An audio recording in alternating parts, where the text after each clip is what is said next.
isang tanong naman po ang ating pong subscriber ang ating pong sasagutin. So ang kanyang tanong po ay, ang kanyang inahing baboy daw po ay nasa 115 days na.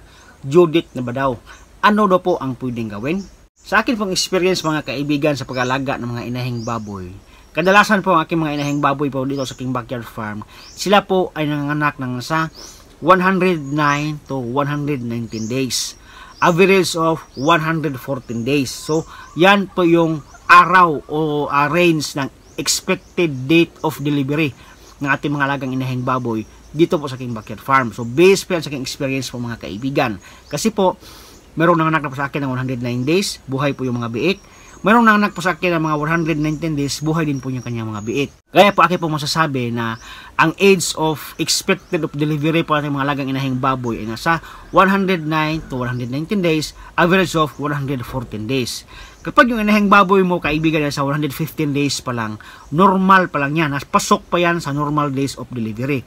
Ang pwede mong gawin dyan ay obserbahan mong mabuti para malaman mo kung kanya pong pagli-labor po ay progressive ba o hindi.